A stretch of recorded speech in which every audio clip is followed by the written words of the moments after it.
and welcome to everyone. We're excited to have with us tonight Sonja Gilkey, joined by a very special guest, Carl Little, to talk about Sonja's show, Infinite Light. For those of you here in person, great, glad you can make it in person, but if you ever can't, we also stream live on Facebook, and then we put recorded versions on YouTube, so if you ever miss a talk or an exhibition, there are videos of every one of our exhibitions and every one of our talks on YouTube. Just put in Cove Street Arts and I'm sure you can find it. And if you are watching on Facebook and you want to ask Sonja and Carl a question, you can just type your question into the comment section and I'll read it to them here. I would just advise, don't wait until the very end because there is a bit of a delay in the live stream, and if you wait until the very end, we may end the talk and then I see the question 90 seconds later. So just a little word of warning. I'm going to guess for the folks here, probably Carl Little needs no introduction. I'm sure you all know him well, or know of him well. He's an author, lecturer, and poet. Yeah, you didn't know you were the famous author here, did you, Sonja? So I'm sure you've all known and seen. Carl has authored many art books, and he and his brother David have also co-produced 4 books. I think most recently was The Art of Penobscot Bay. Yep. Of course, the one I remember most is Paintings of Portland, because we had the signing at our other gallery, Green Hut.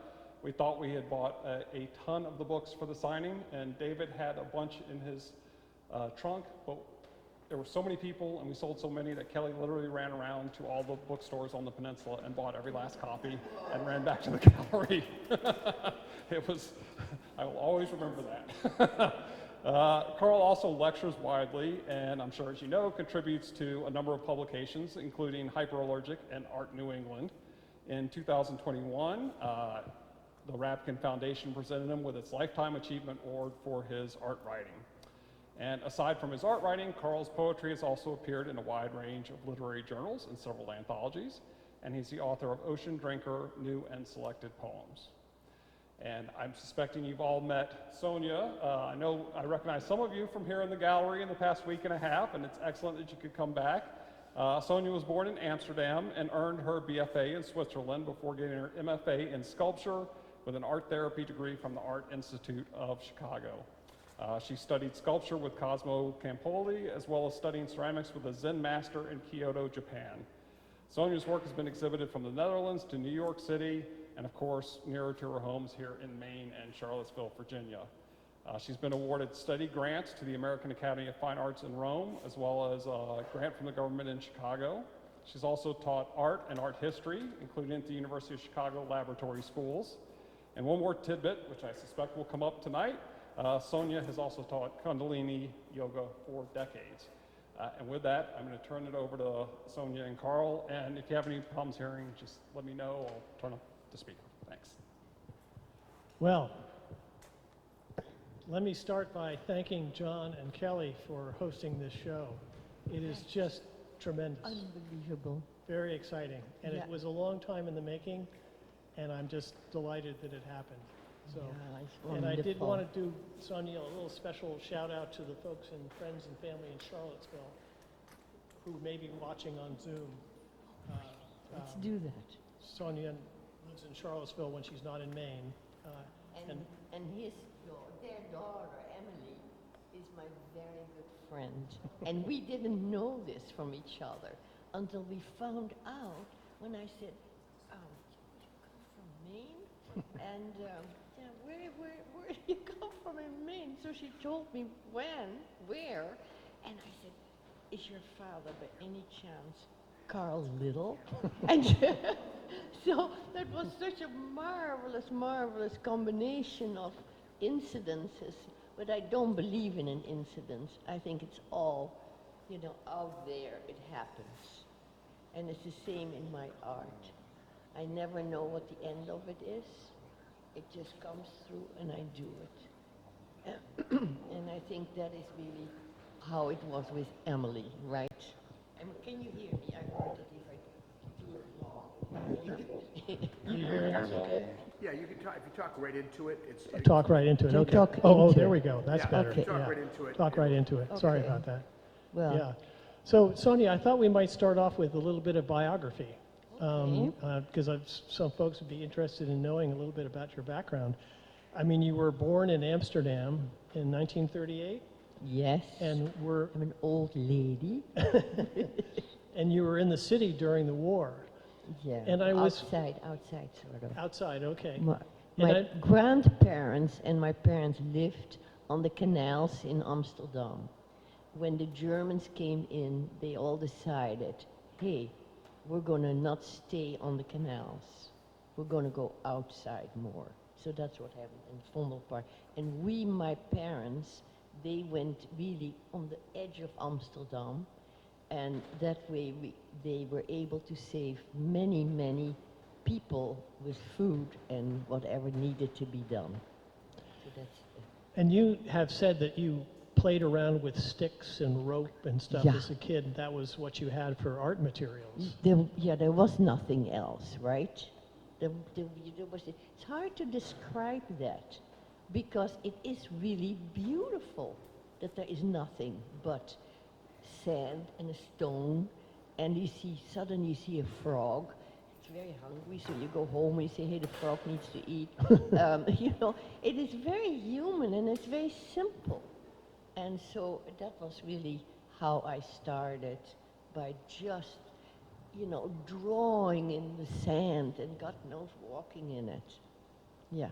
And were you exposed at all to the art of the city, like Rembrandt and Vermeer? Did you know about them? No, not at all. No.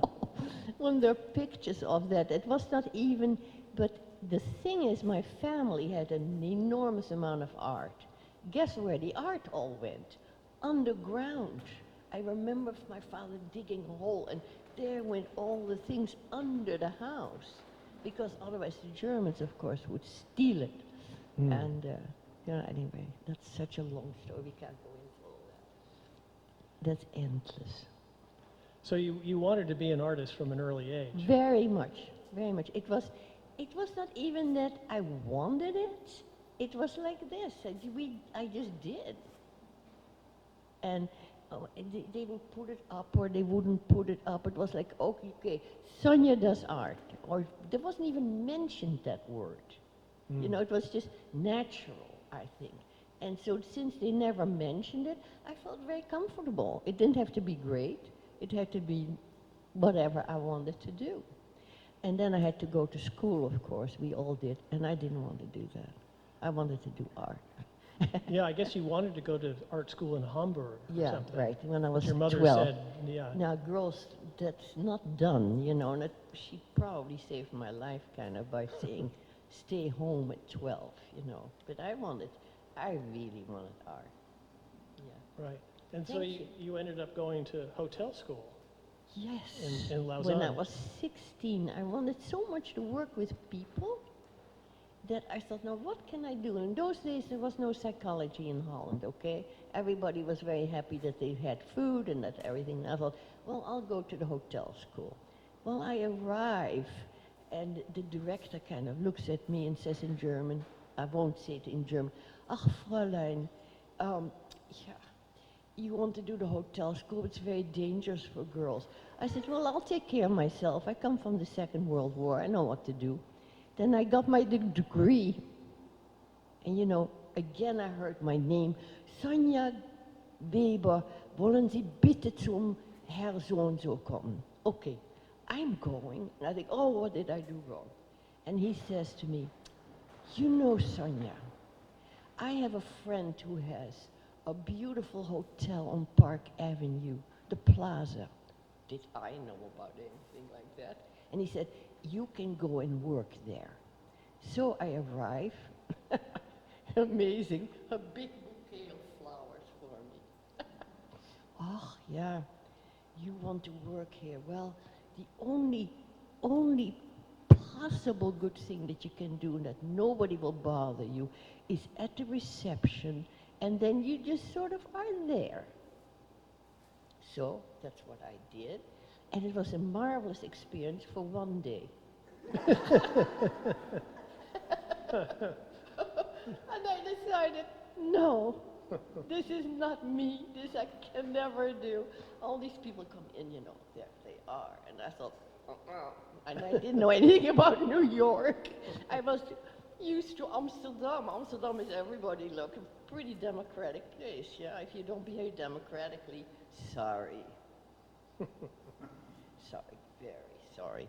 So I forgot, then I did some other things. You seem to know what I did. But then you ended up working for the UN for a while? Oh yes, oh my God. So this is fun for you all. So I think, God, Sonja, you're a sailor. Of course, you know, I sailed when I was 10.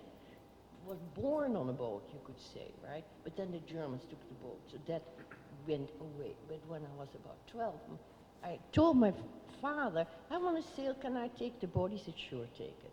So anyway, I want to stay in America. First I thought, this is the worst place I landed. I had to go to my sister in North Olmsted, Cleveland, Ohio, I think it was, in that area. And I really thought, oh my God, where did my sister land? Yeah? So we're all in, and I tell my brother-in-law, this is really true.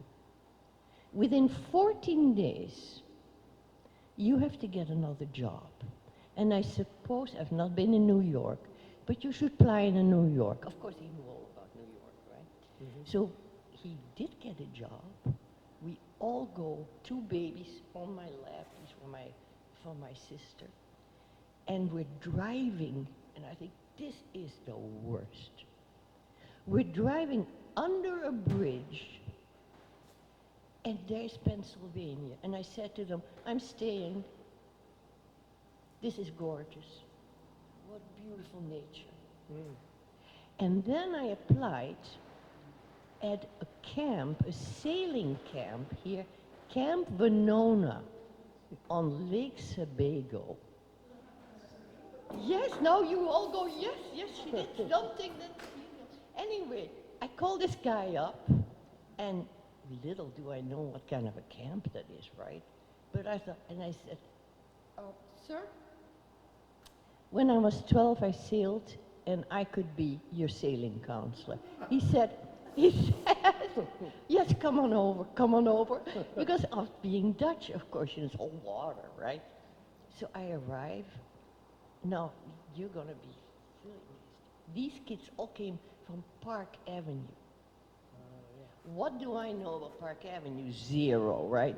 First of all, they had no manners, they ate too much, and and here I'm still very much a European, you know. You sit at the table a certain way, and you sit not in the back of your chair, you sit in the front, and these kids didn't know what to do with me.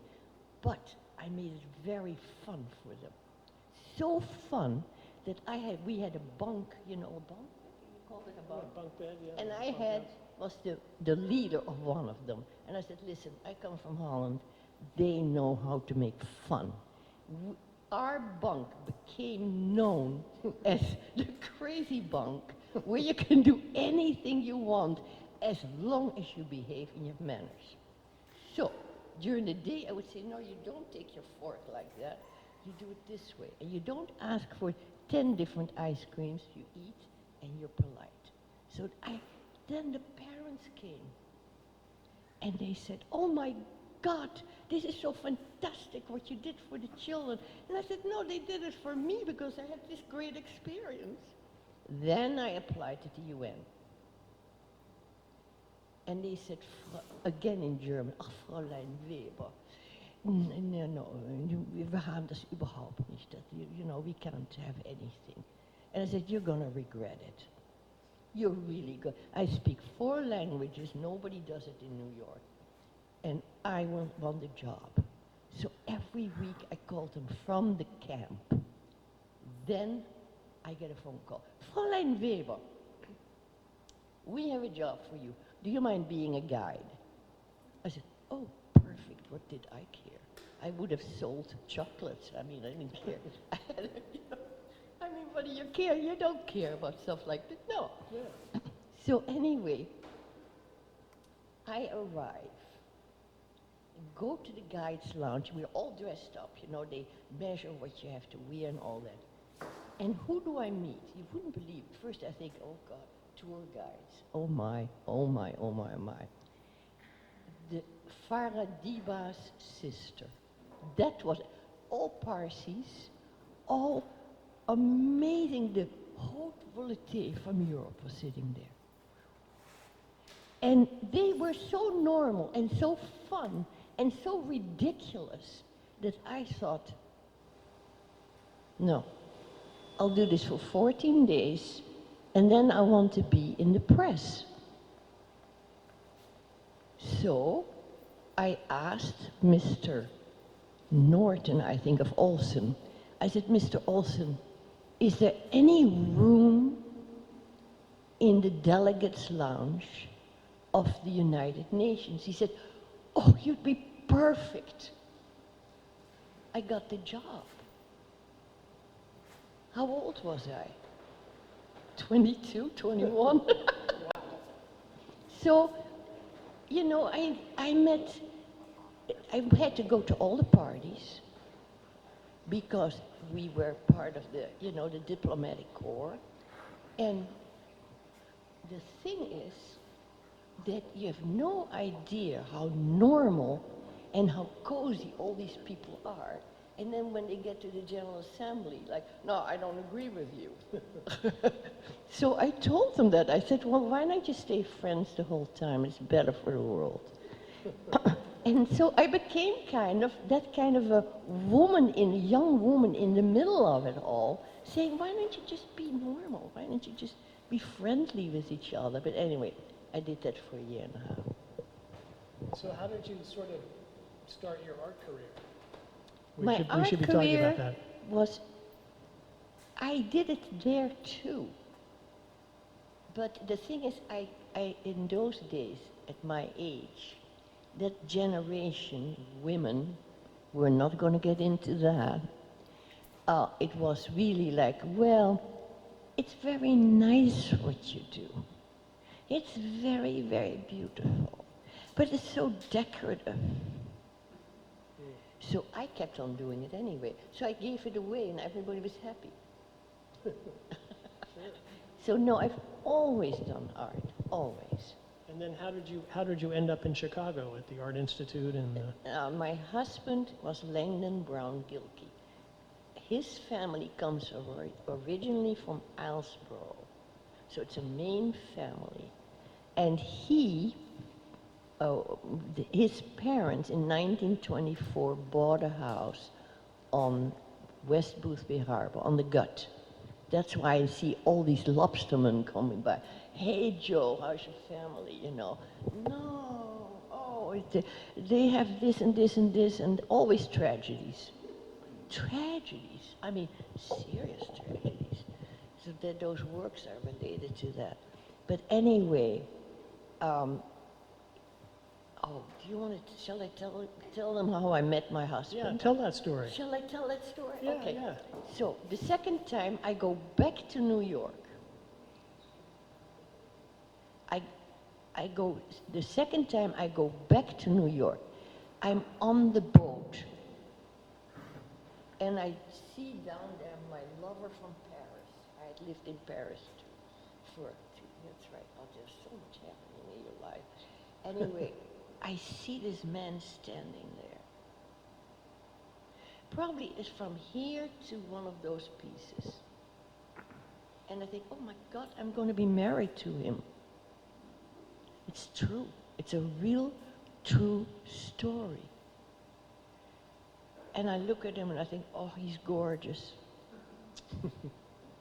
And he's interesting. I knew that. I knew right away, this is an interesting man. But I was so attracted to him.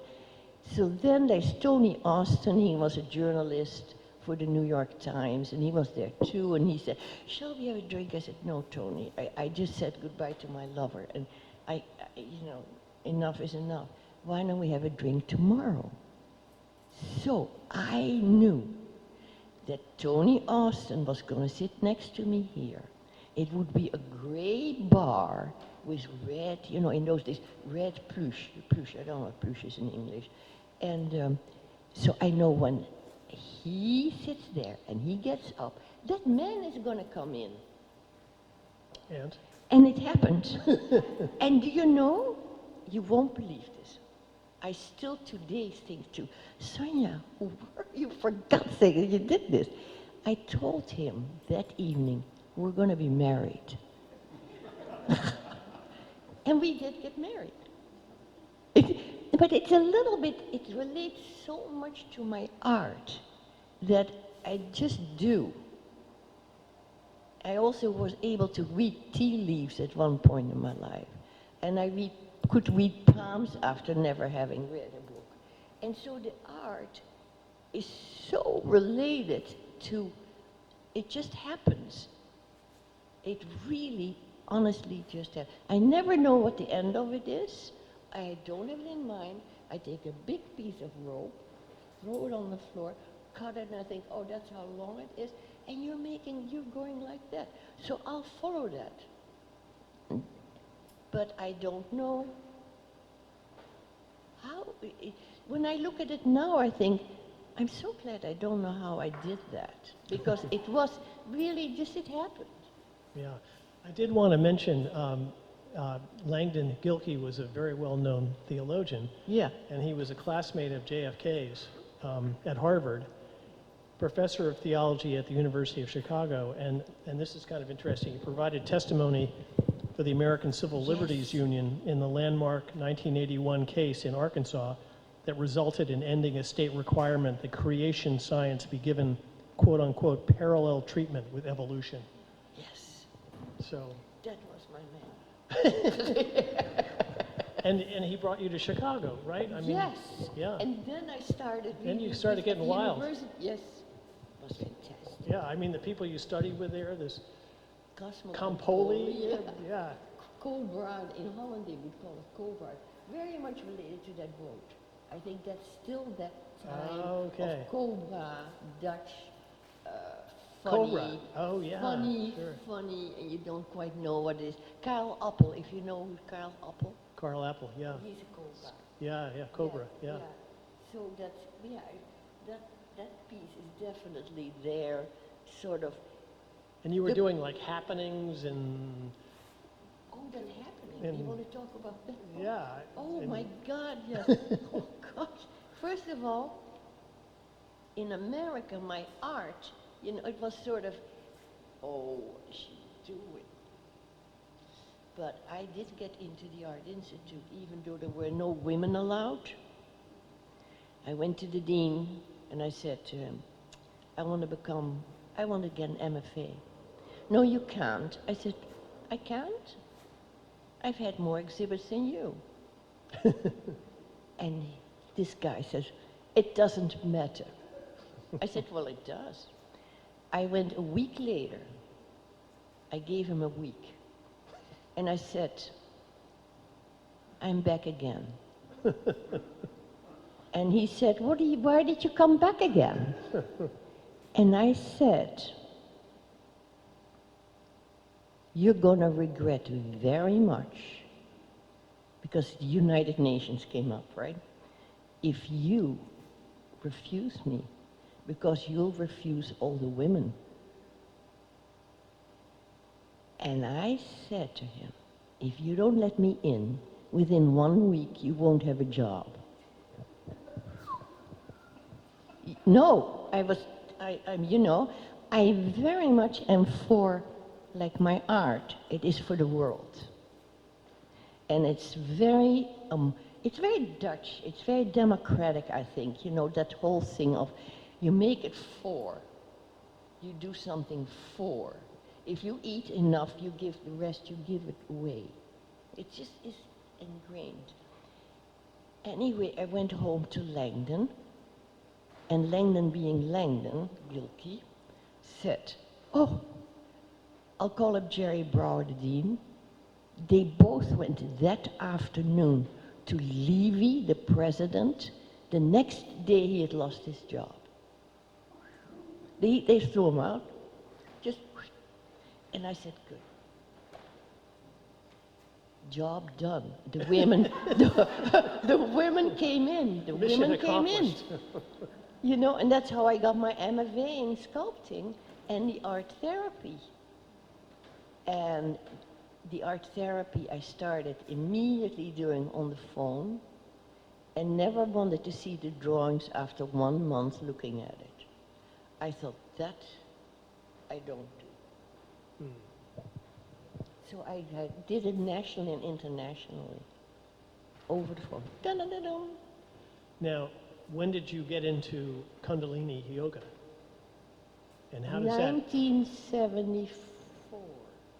and how did that come about? What drew you to that? That's another crazy story. So Langdon, being Langdon, of course, had all kinds of unusual students around. And our house was filled with students and professors. They always would come, oh, Sonja's tea at 4 o'clock, or they would stay for dinner. It was open house, right? Open house. And so how do I describe that one? Give me a clue. How did one of the students was a yoga student, or? Yeah, right. It's sort of like, Anyway, they arrived with beads in their hair, you know. And Langdon says, these are my very intelligent ones. Or he put it differently, probably. The interesting ones. And I said, yeah, of course. You know, long hair, braided and all. And then one day they say to me, yeah, we want to experiment really with psychedelic drugs, and can we use your house? I said, sure. And Okay. no, they had earphones on. Okay. And the story is they ended up at Harvard doing experiments with exactly what they did in our living room. And the Dalai Lama came to Harvard to see how this all worked. So that is sort of a really interesting thing, isn't it? And that Langdon thought that was, you know, but the faculty was so liberal then, you have no idea. They came from Germany, they came from Romania, they came from all over, from France, from Paris. It was an international, very international, you know, and American also. You know, It was just wonderful. Is that enough? But how did yoga come into it? Oh, yoga. Yes, these guys, yeah, I mean, there's so much to talk about. These guys were doing Kundalini yoga with Yogi Bhajan, who in the meantime has had a very bad name. You know, that happens to these guys. And, but anyway, they said, we're going to go to Santa Fe in the mountains. We're going to do yoga. I said, oh, we'll come along. Langdon said, no, I don't want to go. So I said, okay, you stay home, I'll take the kids. So we went in a Jeep, in an open Jeep. Yeah, well, hippie time, right? And we went all the way to Espanola. And there we were. And I knew the moment I did Kundalini yoga, that's it. Because you feel really the energy just rises up. And that I've been able to put into those pieces. Because I chant, and I put all the chakras in it. I'm just telling you that you may not know about chakras, but anyway, those that do know about chakras, it's in there. And it's in the white pieces, it's in every piece. That is the yellow one, that is oranje, geel, it doesn't really matter. And those two, it's all related to chakras, to the colors. The colors of, pardon? Somebody say something? No. No. So what would you like to know about Kundalini yoga? People say, oh, you do Kundalini yoga. Oh, that's about breath. Yes, it's about breath, but you breathe, don't you? So what's the difference? The difference is that the chakras, first, second, third, fourth, fifth, this is the sixth. And in Hatha yoga, it stops there. We have 3 more because of the pituitary gland, the pineal gland, and the magnetic field. So if you do a lot of this yoga, your magnetic field is about 9 each direction. So these pieces, if you would photograph them, and there must be people who know how to do that, they have that in them. I just need to zero in on it, and they would have that. So they're very, in some ways, very spiritual pieces, but I think it's so normal that I don't call it. Yeah. I was about to say something. But anyway, Yeah, is that enough? that's great. I love the connection between that practice and your artist practice. It's totally, it completely is. I know it, you know these colors there, they're totally related to the body. Yeah, And then the little fellow there, I made that a week before I came here. I thought, oh, it needs something there. And it's again the yellow, orange, blue, yeah. yeah. So, So, Sonja, tell us something about your materials and where you find them. Like, yeah. well, for example, the two white pieces that are out on in the hall here. Where did you find the pieces that are in Yeah, there? that is really the beginning of it all, and so nice of you ask, because that really is the important thing about the art. Yeah, on where we have our cottage, it's on the gut in West Boothby Harbor. Yeah, there is a little beach, and I'm going to the beach, and all the children are playing there, and they are being very happy. And I look and I think, God, these kids are playing between really garbage. And I asked them, shall we clean it up? Clean that up? They had not thought about it, of course, right? So I went home, got a big bag, and started cleaning. Cleaning, and every day I would pick out the beautiful things, and the rest I would put away, you know, so that the beach would get clean. But then I really thought, this is tragic. And this is a long time ago. This is tragic for the environment. This is tragic for the oceans. This is a total pollution. So I found a piece on Burnt Island, a beautiful piece of wood. In those days, you still were allowed to take wood with you, right? And I put that sort of there, like a cross. And then I went back to the beach and I found a lobster pot, or I found a part of a lobster pot, you know, a crate. Or I found shells and glass, and I mean, it's all in there. And it's layered with it, actually, that you don't even see it.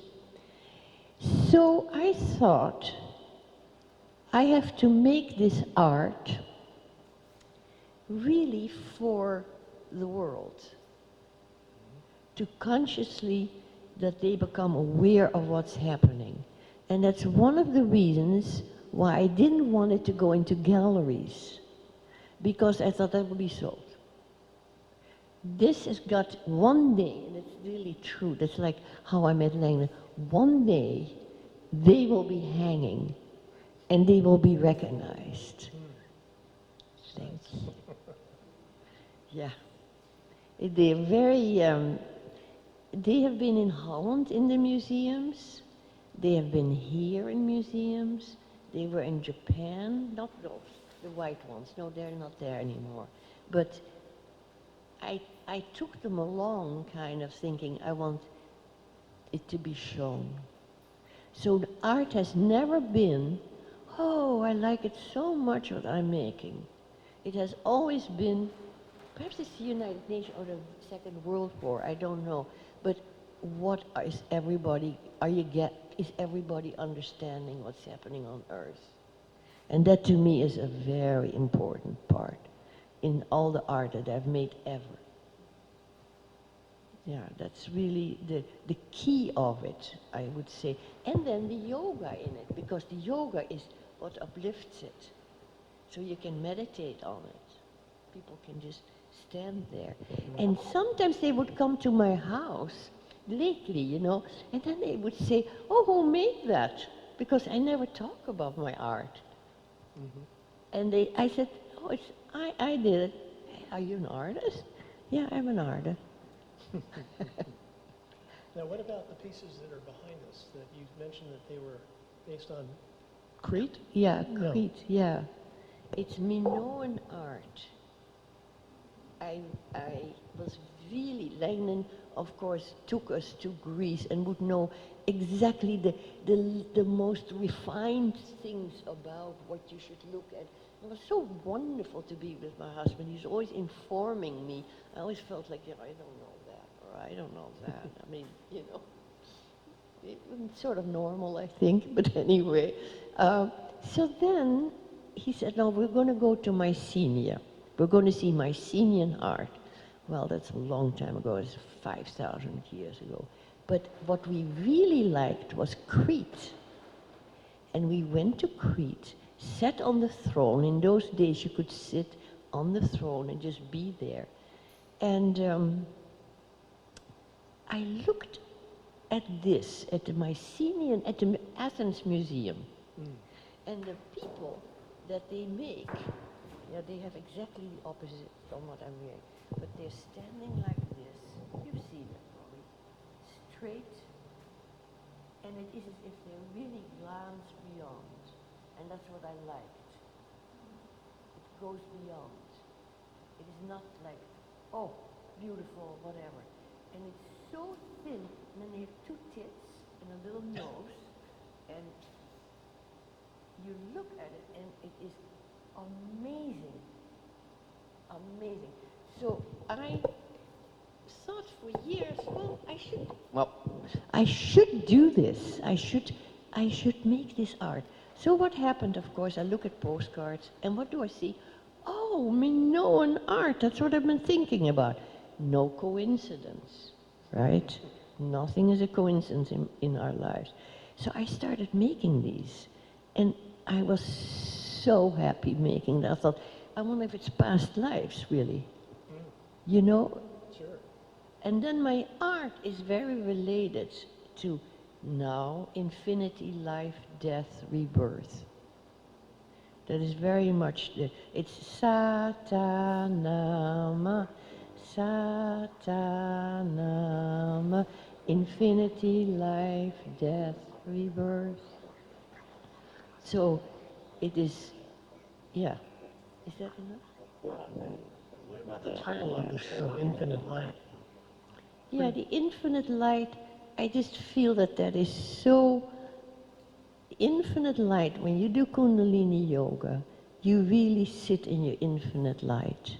It's hard to describe, but it goes up and you just see the arc line around you.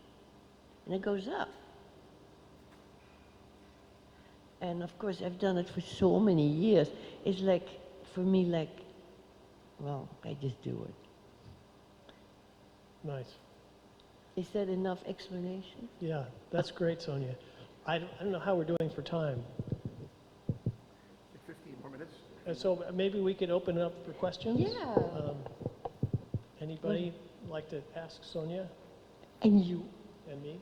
Yeah? Could you talk about these pieces on the wall, the human forms of the back wall? Sure. Shall I go over there? It's up to you. No.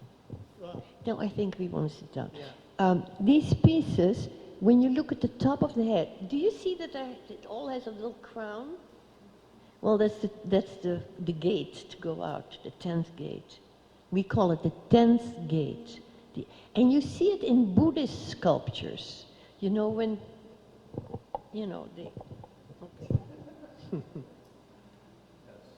Oh, yeah.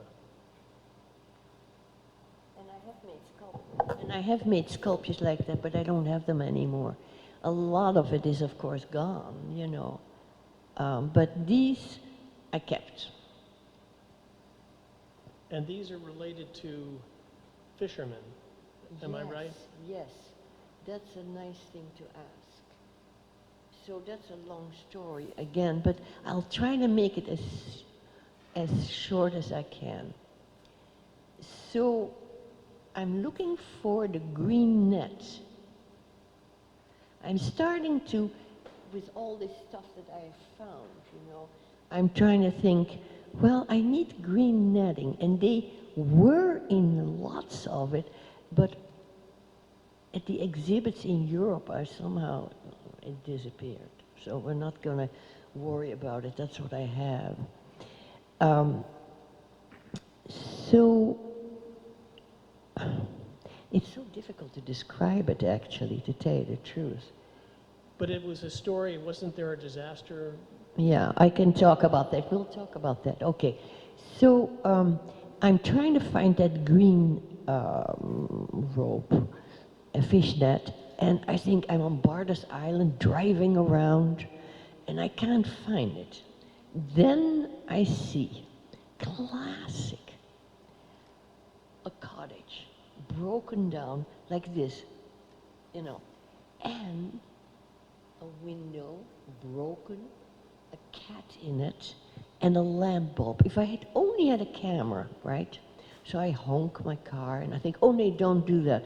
Chicago, guns, you know, I was still in South Side Chicago. No, not even in Maine, don't do that. But anyway, this guy comes out like this. What do you want? What do you want? I say, well, how are you? Well, what do you want? I said, I would like a little bit of your green fishnet. Piles of it, right? He said, you can have it all. I said, no, I don't. It's such a funny story. So then I look at the cars and I think, oh my God. But he was such a nice person. You could feel it, you know. Just hurt. So I said, what happened? And he said, I don't want to know. No, I do want to know. I don't know. So then he finally says, 17 of my buddies died at sea. I look at him, and I realized, Sonja, there's no coincidence. You're gonna work, this is gonna be work. This is gonna be, you're gonna make something that the world will know. And so I drive, you know, this lane full of junk, sort of like driving like that. I stop at the end of his drive, and I think, what shall I make? Which is a ridiculous thing to ask, because it's opposite of who I am. So I told myself, it can't be Buddhist, it can't be Sikh, it can't be this, it can't be that. It has to be a cross. They will understand that, because you see them sometimes, they go double crossing, even when they go in storms. They really do their prayers, those guys. And so I thought, that's what you're going to do. So I started actually with the white ones over there, and they're real good. I have two small ones still at home, but they sort of are all gone, you know, and people really wanted them, so okay, I'll do that. But they are really found objects and also shells from the beach.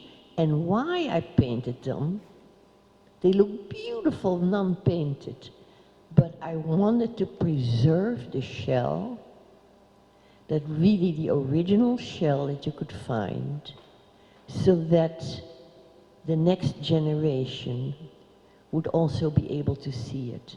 And I had really a feeling of, whoa, what is the world coming to, really? Mm. But at the same time, I loved making them because I thought, light, light, light, light, infinite light. Mm.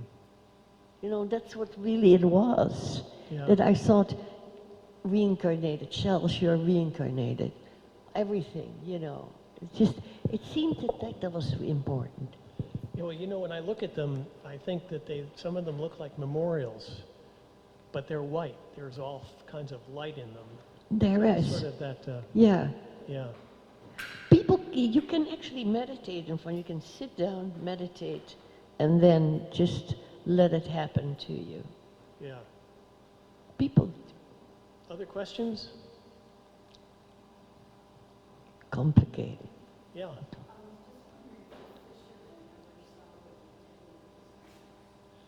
Yes, she's wondering whether the fishermen saw what you had done for them.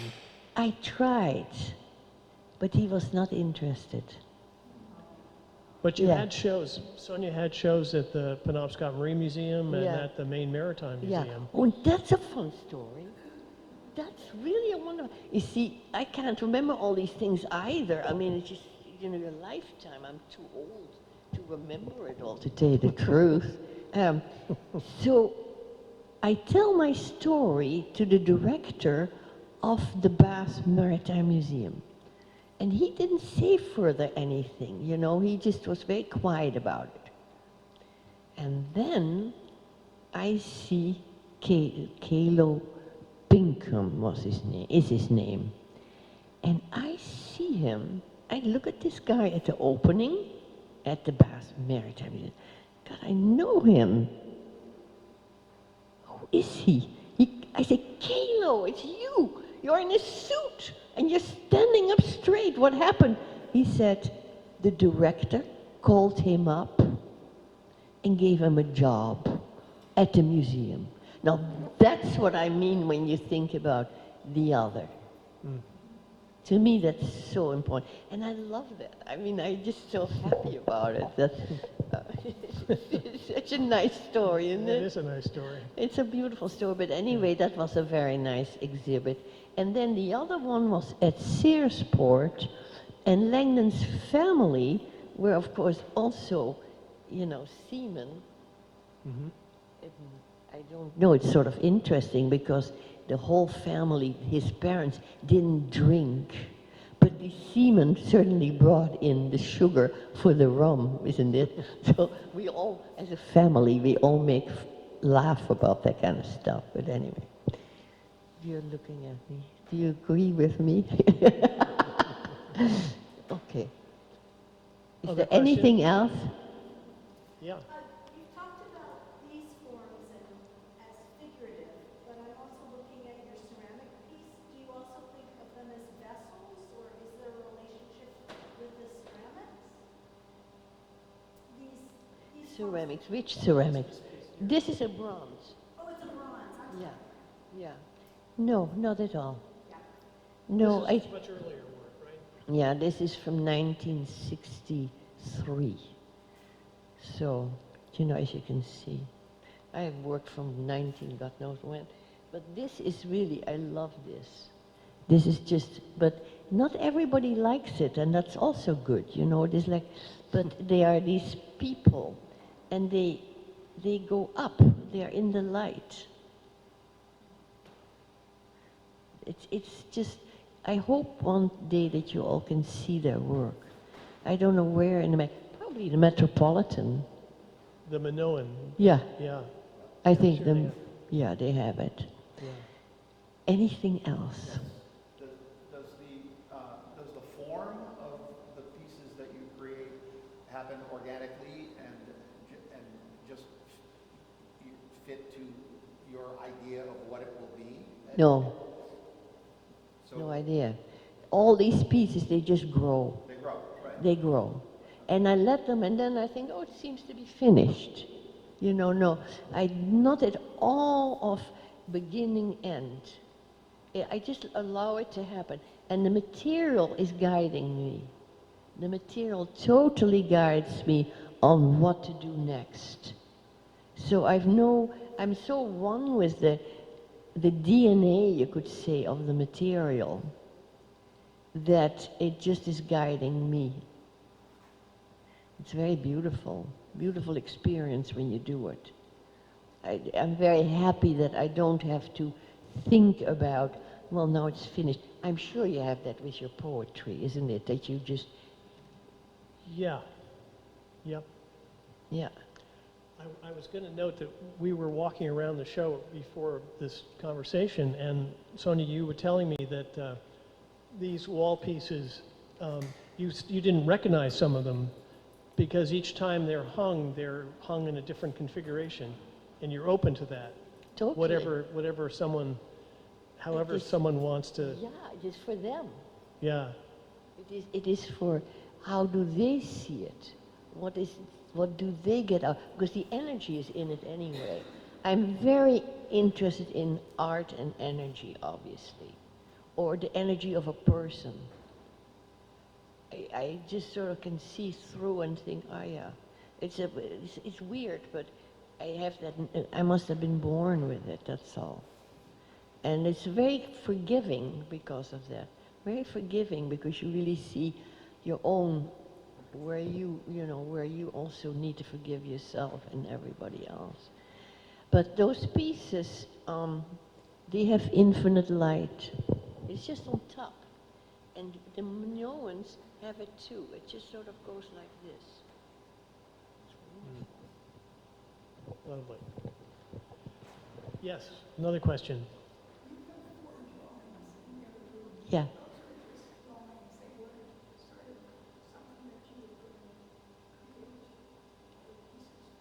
No, I never do that, never. Don't make a sketch. I don't know what ropes I'll be using. I don't know what material. It just all happens. It is all around me. So I can choose, but it's guiding me.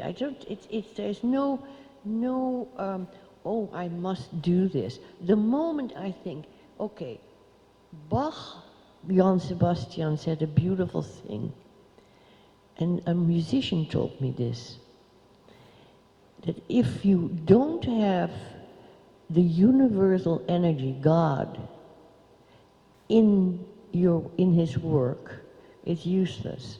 With other words, you have to go to the infinite. You have to go up to the light. And Michelangelo said the same thing. He said, every stone that I have touched, I have freed to the infinite. Wonderful. So, huh? Wonderful. It's wonderful, isn't it? Did you make your dress, by the way? Yes. Nice. Well, thank you all Yeah. for coming, and if there are no more questions. I was going to thank you, but I didn't do that at the beginning, but I really want to thank you for everything you have done for me. And I wouldn't be here had it not been for Carl, because honestly, am I known in the art world? No, because I kept it always away. I wanted it, and I knew one day, it was going to be going public. I knew that. And I had plenty of patience, because I just wanted to make them, It was just like, all I want to do is make them. Well, here's to making more. Yeah, thank you, and thank you, and thank you.